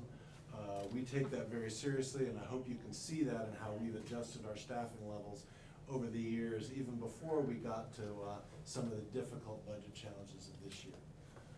But I wanted to put that out there that we believe this is really important in order for us to provide fair and equitable and even support services across all the schools. And I think one of our major motivators too is, you may know, we lost a talented member of our technology leadership team this summer to a neighboring district for significant more money. I think we're concerned about losing more talent within our technology department and just don't feel like we can afford to do that, which is another reason we bring this forward, just for your discussion tonight. Yes, sir. So I brought this up and I just wanted to bring it to the larger board. The big concern I have is with the mobile model, what is gonna be the side impacts of cost, like reimbursement for mileage, or are we gonna have to get them dedicated vehicles now? And I just wanna have that discussion so we can level set the expectation from a budget standpoint. So toward, to that end, we're spending about $12,000 a year on reimbursement of mileage in our current model. That still has the technicians covering multiple schools in a day, so we're covering their mileage as they transition from one school to another. We're not anticipating there would be significant impacts. It may be that we're dispatching these folks out, maybe not hour by hour, it may be a day at a time or a half day. So we're not anticipating significant increases in the amount of mileage reimbursement that we're providing now. So like 10%? Maybe, at if that. Mr. McKnight? So in your new proposed structure here, you've got a technology support manager. Now, what would that individual's responsibilities be, if you can explain those? Sure, numerous things. We anticipate this person would be, and we do have this capability within our organization, so we can grow this within our organization. They would be essentially the expert on a lot of the troubleshooting activities as they apply to the end devices, as they apply to our inventory system, as they apply to the classroom technology. They would be mentoring our Tech Ones. They would also be performing a dispatch function to make sure that we're allocating resources to the places in need. This is something that we've been doing informally over the summer. Rather than leave our technicians during the summer in the schools that they've been assigned to and covering those, we pulled them in centrally, and we've been having one of our Tech Twos in our organization dispatch those out for a bunch of projects we're working on. As a result, we got a lot more done this summer than we typically do. We were able to change out almost 100 of the failing smart boards with some flat panel displays, and get a lot more accomplished by doing the central dispatch. So in actuality, this technology support manager would actually be over that Tech 2 then, right? No, the Tech Two would be doing a lot of second line support, so when, and that's a shared role we have now across the organization. So if I could state your question differently, the career path would be a Tech 1 to a Tech 2 and then Right. technology support manager? Yeah, Is that how? That's what I'm trying to get, yeah. Depending on their technical acumen, that may be more of a migration from the Tech Two into network panels. Right, All right, well, this is an action item I want y'all to think about. I've talked to some of you about this already. And, is this, I'll just put your vote. Yes, sir. Well, I'd just like to say, I'd like to see this come back as part of the proposal from the superintendent, and is prioritizing, what he thinks is important to fund. All right. And I see the heads, That's fair. I see the heads shaking. It seems unanimous that we will bring it back. He will bring it back. So that's a motion to table. Be a motion to table. All right. Any more discussion? All right. Well, it's tabled. All in favor? Aye. It's Aye. tabled and it'll come back with the superintendent's package. Yes, ma'am. Thank you. Thank you, Todd. Well, this mighty fine idea. The dots. The dots. Bring back the dots. This was my mighty fine idea. Well, the point is, I thought it would be an opportunity for us to identify topics of interest, because we are a very different board, and we have a long year ahead of us. So, excuse me, I've asked you all, and I'm sure you've read the background, to come prepared with at least 7. If you don't have that many, it's okay, because some are really big. And Todd is going to be our scribe. That's nice of him. Thank you. Thank you. And so, you just tell us what you want, because I've been talking to some board members. Don't worry about the topic, we just get them up there, and then after we get them up there, what we're gonna do is, get our dots, and you'll put the dot beside the areas that you would like to, address. And do not put 4 dots on one topic, to assure that we'll, he goes, I'm putting all my dots on one, make sure it gets on the table. Well, I'm watching you, Roberts. Okay, so, we can just. One dot per item. That's right, and watch him, Todd. Okay. All right, so anyway, let's get started. Anybody can just throw something out there. Career and technical education opportunities. Redistricting. Amen. Now, can I be clear with this, the first one? I had that on mine, and when you say that, that means what? That means finding other opportunities for individuals, high school students, apprenticeships, Okay. those type things where, a student would have to go to 4-year college. Okay, fine, because what I had put here, you know, how do we want it to look? Right. Because we have an opportunity now, so we need to look at what we have and how we'd like for it to look. Right. Thank you. Agreed. All right. Holistic view. That's right. Holistic. A holistic, Yeah. that's correct. And I'd like to add something to the student reassignment, which was on my list, which is I'm really interested in talking about the process of how we engage the community in discussion about that, how and when we engage the community on It's student always reassignment. been a painful It is experience. very- That's right, so let's It's get very ahead of it, that's painful. my. I A agree. separate item or just a part of that item, you think, or? I think we could do a little arrow underneath it and. Yep. So I have a similar item to that, Sarah, which was external communication. How do we translate some of the items we have? But mine was more generic across the board of communication, whether we're trying to explain pre-K, Yeah. IEPs, or anything like that. How can we Communication translate more? strategies. Marketing, if you will. Yes. Okay. All right, let me get to that. Student achievement. Hold up for a Discipline. minute, because he's still writing He's on still that one. writing. He's still writing, Mark. He's That's not a not clear, computer. but Can I ask like a probing question when somebody says something like student achievement, can we say more about that? So, you know, That's right, we started a few years ago focusing and having committees of the student achievement and engaging the community, those type of things. I wanna see more engagement with the community in addressing student achievement. I'm gonna add to that one. I'll give you time to get it. Yeah, right. It's like he's not a computer. Alexa. Right.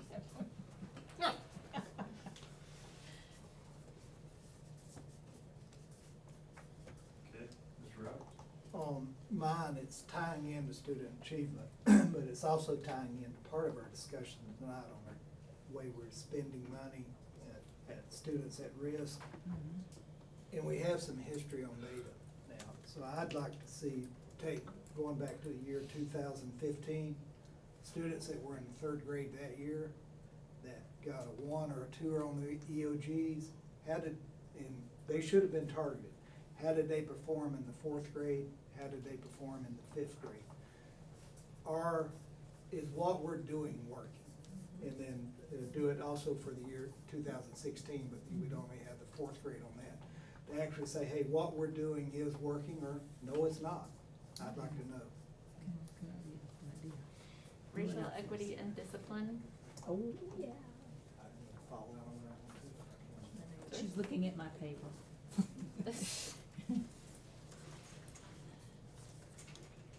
You want those two items or all together? You see those as, I think it can be two separate items, but they're so interrelated. definitely, yeah, right. They are.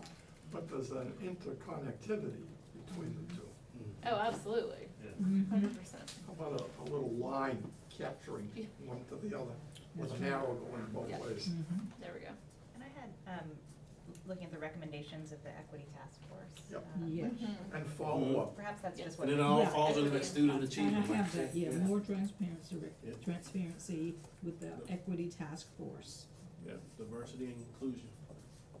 Nutrition. Before we, can I hit on discipline while we got it up there? Sure. And this tied into discipline, and again, this is tying into the one of the actions, it's the active and engaged whole child. What alternatives do we have to out-of-school suspension? In my mind, that's a total wasted opportunity for those students. I understand that students are gonna get in trouble, they're gonna be disciplined, but do we have alternatives besides sending them home? Isn't it a part of the restorative justice, Yeah. that we're working on? All right, Suspension ma'am. freeze. Superintendent needs some help. I got it, I'm good. You got it, okay. We'll keep going on the next page. Uh-huh. So, in terms of academic achievement, I'm interested in, I'd love to know what we know about the post-high school outcomes of our students, what we know now, what we could learn, about what our students are doing after high school.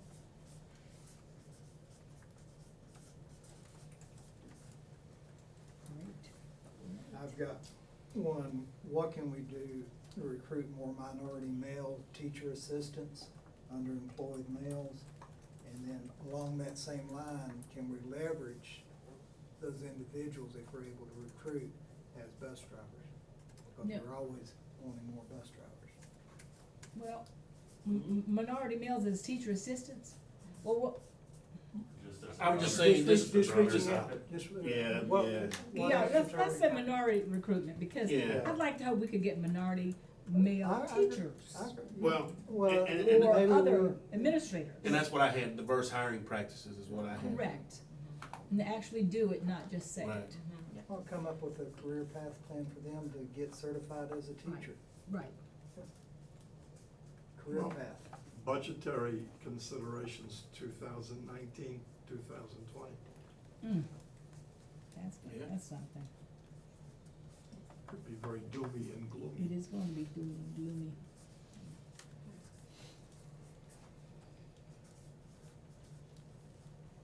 Mr. Superintendent, what I'd like to see as well is see other program highlights within the school system.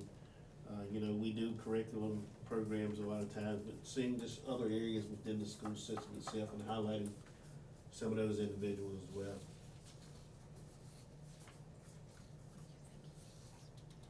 Would you help us understand what you mean? So I'm talking I'm sure about, so Todd when we understands. have, so when we have, listen, so when we have individuals come, you know, to be recognized, Right. recognizing all the other departments within the school system as well. Gotcha, gotcha. Yeah, we were over which, no, but let's just ask what it means. Yeah, Got you got it. a question, That's, ask. that's what it is, I got it.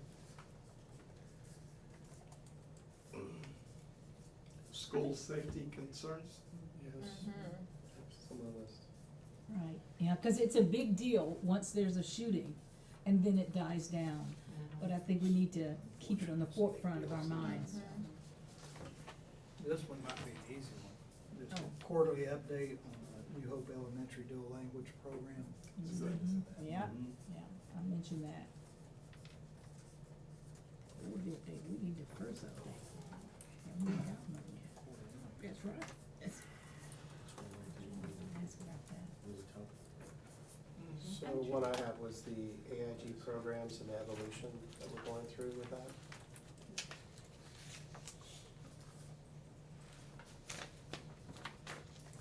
Could you expand on that? Are you also including in that early identification Yes. of minority students at Absolutely. elementary levels? Absolutely, how are we doing that? Yeah, we should add that in there. That needs to be part of the verbiage. Exactly. Right. Cause I'd like to see actually how we are now compared to how we were 3 years ago, Right. Yes. to see if we're doing any better. Well, we had a picture of that last spring, if I'm not mistaken. We've seen some improvement. We should see more improvement. That might have been in a student achievement committee meeting, Yeah, maybe it instead of was. a board meeting? Yeah, you're right. You were Yeah, there. Yep, I was there. On the other side. Class size. Say more about that. What about, Sorry, Ms. Stevens. no, we're, at least we're on the same page. Yeah, I just, Are you in the same boat? are we gonna have, On you the know, same at some boat. point, we're gonna have to increase class size. Are you wondering about the impact of those The impact of class class size, size changes that's correct. from the last budget? Impact of class sizes. You mean the, Because in the FY19 budget, we approved larger class sizes, Mhm. grades We 4 did. to 8 or something like that, and It so, was Third grade. how's I that? think we need to, Todd. probably before we present that, have a discussion about how Okay. we would measure impact. Yeah, that's especially right. Okay, Along the Yeah. way. Yeah, how do you during define the school that? year. Yeah. okay. But good point. So everybody knows I would put up their technology roadmap. So Right. looking at how we're, looking at things like this modern teacher to, the stuff Mr. Jones is doing, and how do we do our refresh cycles, and looking at the evolution. Because a lot of kids, in 18 months, the technology's expired completely. So I'd just like to know how we're managing that without going bankrupt. It's a comforting thought. I've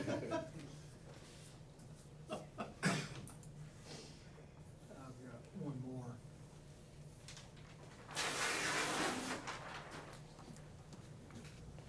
Thank you. Thanks. Go ahead, Mr. Roberts.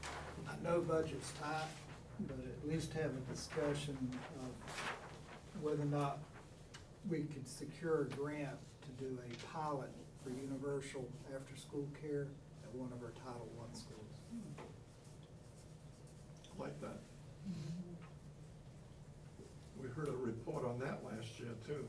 Can't do this and you can't do that. No, I'm saying grant. I understand. Open it up big time. Open it up. That's right.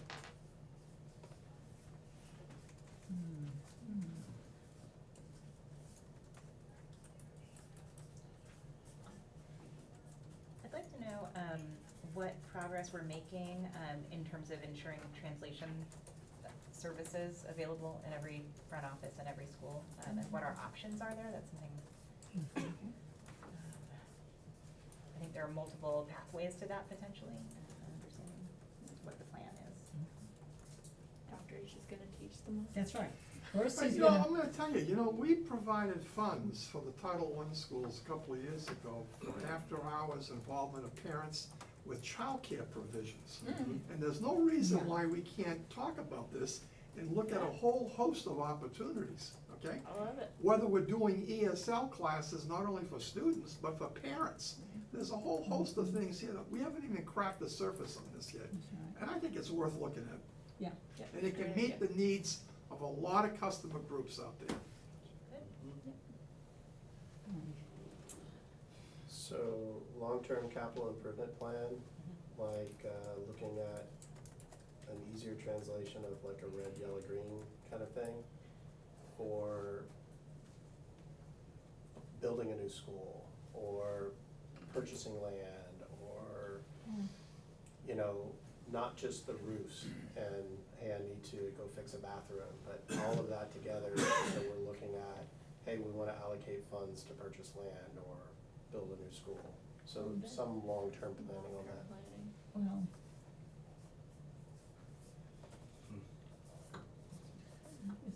It's something in place for that with the county.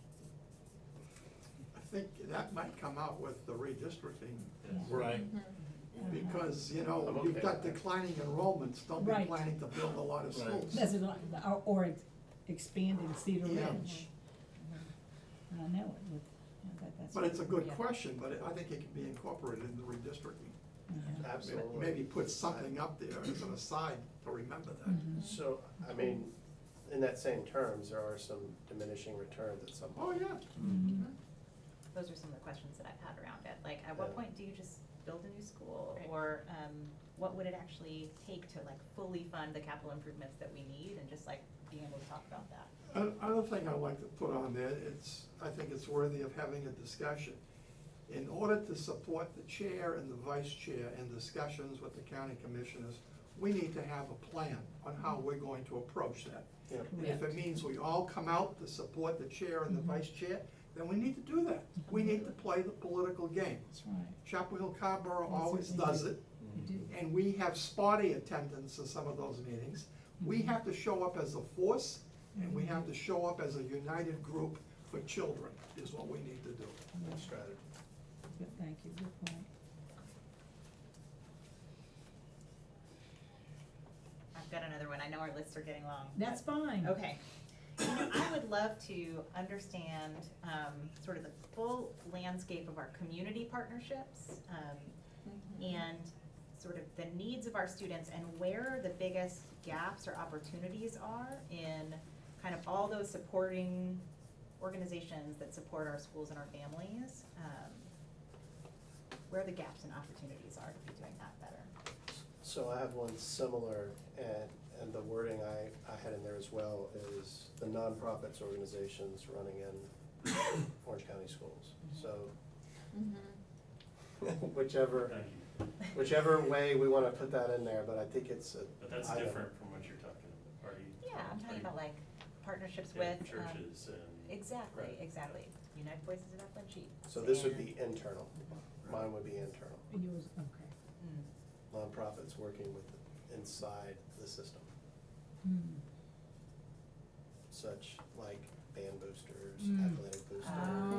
Okay. Oh. I think that's different. Oh, that's very different. Yes, internal Oh, support. we get that.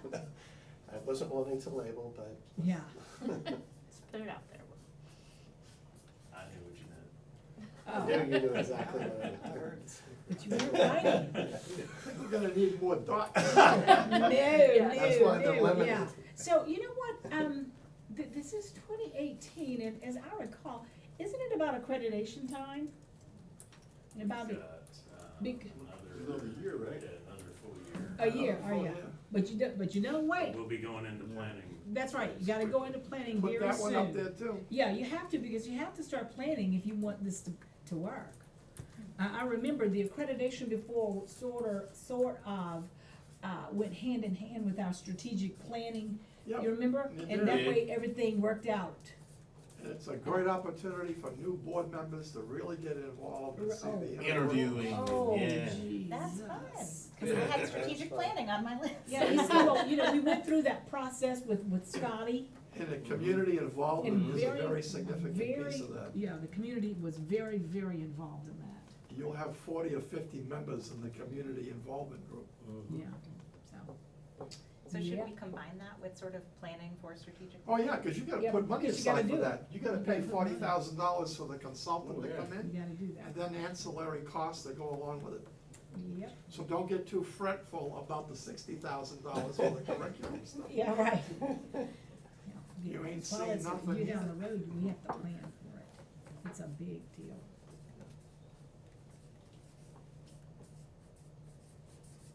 Woo, that's Staff wonderful. is starting to sweat. I You know. don't have that many dots. All right. I know. Yeah, I was gonna say. We're I'm gonna good. have to really think about what's important. It's all very important. And actually, if you all would look on here, you know, we said that, I wanna say we,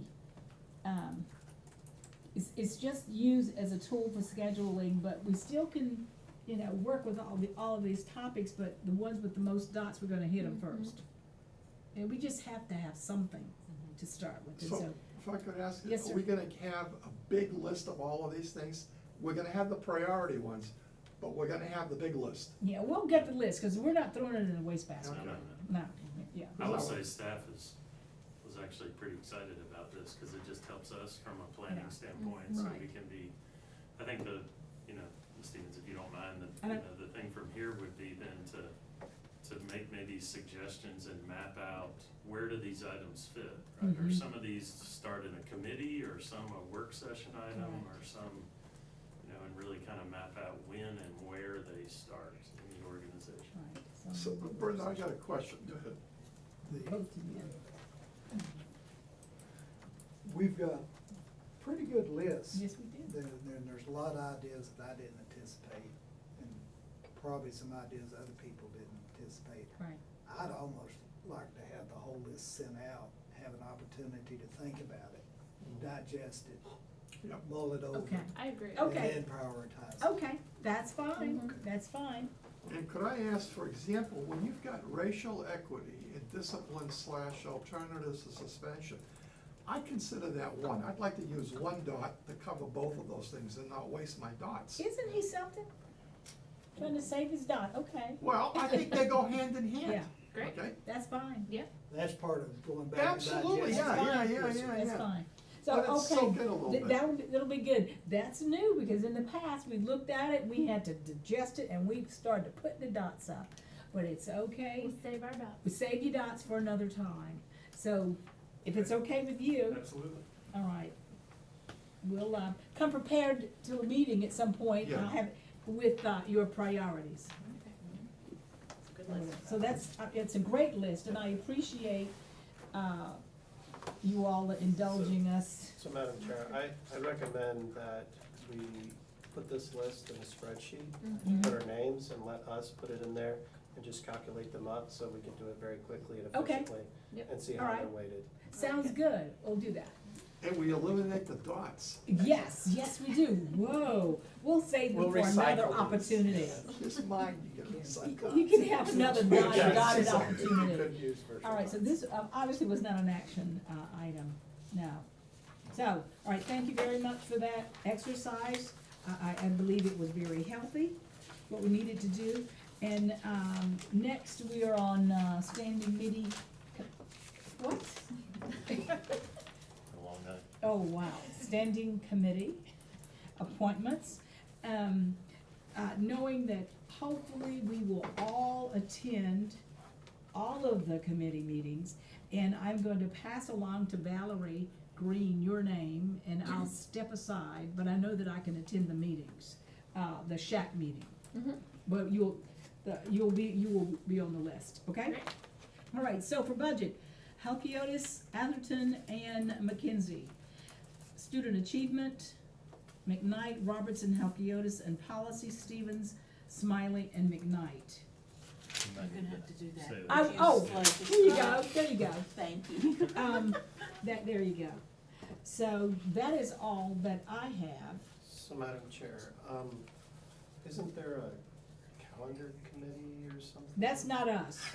You don't Calendar. That you is don't not want to us. tell the staff, you don't want to. Well, I have some opinions on Saturday.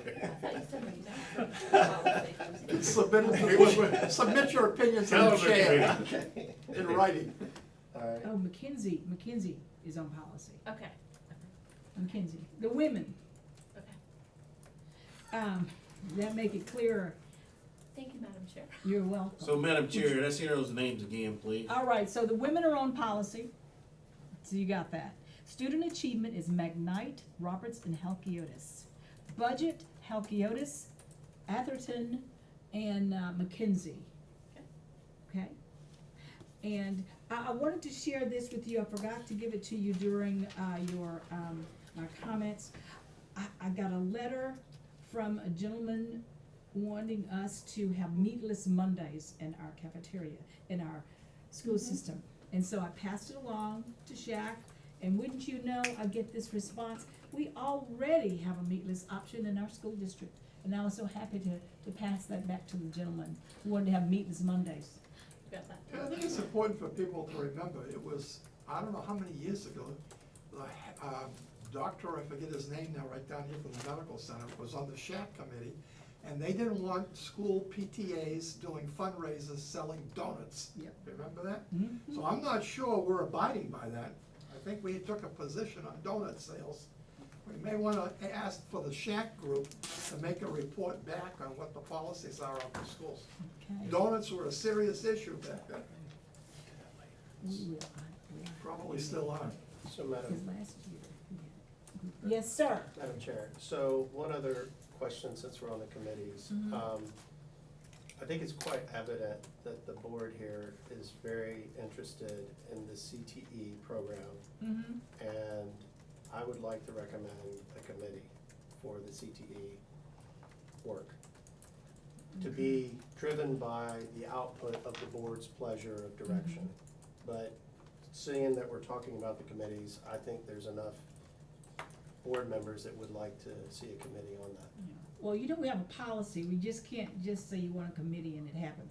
I'm not against it, I'm just saying, is that Well, correct, the Mr. chair Attorney? has the Bring it to power. the policy committee for the first discussion. Right, that's what we'll Right. do. And you know, we actually just did that CTE advisory board as well. That's right, we have, we just organized the advisory board, but I hear what you're saying, I think it's important to have Yeah, this this committee, is so we'll bring it to the significant. policy, and we will do it. I just wanted to note, Mr. McKnight has been calling for a close look at apprenticeship programs for over 10 years. He's been on this board, 10-something years, right? For 10 years. It's gone through 4 or 5 superintendents. It's about time we give a serious look at apprenticeships. And now we've got a board member who works for one of the biggest conglomerates, Clorox, that does And everything. we're going to do a program with Burt Bees. I think we've got an opportunity here to really get a grip on this thing. Right. I agree, So, I totally, and you've been talking, you've been going to conferences and talking and Well, talking. you know, I wanted us to go to Surrey County I 2 years know. ago, and the superintendent is trying to do that with Michelle, and I commend them for that, to see how they have teachers and kids jointly putting programs together and funding it creatively Right. to further the whole thing of apprenticeships. Yep. Let's do it. All right, so So we'll- only one clarity Yeah. question, Madam Chair, is that my understanding is it is the chair's capability to create committees. Is Is that not true? So I'm looking at the policy. Yeah, I was trying to pull Yeah, it out, The but- policy, it's 2230, the policy's not 100% clear on that point. The policy's clear that the chair appoints the committee members and that the chair appoints the chair of each of the committees. But it's not 100% clear on the creation of the committees. My memory is that, as a new committee has been formed, that it's come to the board, for approval. Right. And so, and that can happen if a board member asks to have that, added as an item and a majority wants to do so, then it can be added, that's one way it can go. So, you know, we don't need a policy on it. You can bring it up to Okay. the next meeting. So we'll do it the next meeting and we will have it, cause I knew that we just couldn't do that, but Now, at the next meeting, we will bring it up and we will establish, a CTE committee. You're automatically. Uh-oh. I would just, you know, would Okay. like to understand, Mhm. have a little more clarity around who and the purpose. I haven't been a part of a board directing academic programming, and that was really, your language was the will and pleasure of what the board wants for CTE. To see what the committee would bring back, not that, Would that be a committee of just board no, members? Is absolutely that- not. Oh, so That that's wouldn't be my. different. So that's different. Yeah. Because now, It's a now different look, kind of this is committee. at the top of the list up here. We were gonna talk about that, Mhm. and I thought that would be a good start. That if we, you know, at a board meeting, that you have your staff come and let us know Sure. where we are, and any, cause you and Michelle's been working on it, so we can talk about whatever. So- I think it would be a good beginning, yes, sir. So now you're talking more of an ad hoc committee, and that would, what the policy says on that is ad hoc committees may be appointed by the chairperson with the approval of the board. So that's a little bit more specific, that would have to go. Go ad hoc. So, But is that, And- so does that policy cover just I'm sorry to ask, Yeah. but does that policy just cover just a board committee? Cause an ad hoc committee under that policy is in the board section of the policy. right, that the board, What Mr. Atherton is requesting as a policy, that would include some, all of board, as well as staff, community. Is that, I don't wanna speak for you, but was that your? It would be equivalent to what was created for the equity task force. and that, and right, and so in that case, depending on whether Oh. you had board members on it, that you would, could be, just like with your policy committees and your other committees, it would be a separate public entity, and that there would be the open meetings laws would apply, and so on and so forth. So it would be like the equity task force, and that can be created, but again, the open meetings laws would apply. And I do think that would be something that is, while, Dr. Ward is correct, that the ad hoc committees policy, the policy there talks about it going to the board. My best reading, though, would be that is somewhat similar to that, so that if that's something that the board would have to approve. That if you're gonna create, in essence, like a task force around CTE, then it would make sense for that to come to the board for approval. Because obviously, that's a significant undertaking for the district, including the administration. Because we had to approve the task force. Dr. H., you had a question? Well, I just wanna make a Maybe not. quick statement, because this is all tied, these things are all intertwined. There was a big program the other night on CBS or ABC, National News, in a school system that was looking at discipline and alternatives to suspension, went heavily to a strong hands-on CTE program, reduced suspensions, reduced discipline referrals to the office, because the kids were actively engaged with their hands and their minds, but mostly with their hands, learning skills and trades. And it was keeping them in school, keeping them out of disciplinary actions, and I think a lot of this stuff is interconnected. That's why I think what Mr. Roberts said is a good idea. We should have an opportunity to show the interconnectivity with many of these things, how they all interplay with each other. Right. Well, and Todd, I feel you over here. I just wanna be careful yeah, that I we've had am. a group of, major players, business leaders in our community that have been meeting for months as a Yeah. part of the Business Advisory Council. We're not trying to And, usurp those Right. people, I don't. Not at all. No. Yeah, that's what I was about to say. I had written this down, but the Business Advisory Council, because we just created that group. Yeah. Yeah, a couple months ago. Uh-huh, that's right. Or the And so we don't want to usurp their authority. However, I think we need clarity on exactly what it is you're looking for, So looking I'm to willing- achieve. I'm willing to write something up. Okay. And share it with the Okay, board. great to idea. do that before the meeting. Great idea. But the intention, Superintendent, Yeah. is not to circumvent any of that. It Right. is, how do we evolve the program? What are some of the things we could look at, Mhm. internships, Oh, apprenticeships? You know, how do we Mhm. evolve that? And I think it's, all of us feel the same way, that Right. we have a chance to look at that and not to do it at the board level. Right. We don't all know everything, so looking at different engagements, and maybe there's people from that board that could come in and help guide, say, yep, we've looked at that, here's what we're looking at. But it's not intended to replace anything. I think it's a great opportunity for. some And of in these actuality, it efforts. may speed things up, you know. in That would be the regards- hopes, yeah, is yeah, that we yeah. could, Sounds like a plan. Yeah, yeah. so and I it- will take that action. Okay, do that, that's a good idea. I appreciate us going that route. Because I just noticed, a board member in Chapel Hill posted about, his child is in the program James Barrett, and I think it's commendable. He's in the CTE program or something, like going to he posted that he's in a program at Durham Tech, taking classes and then gonna go over, to Carolina.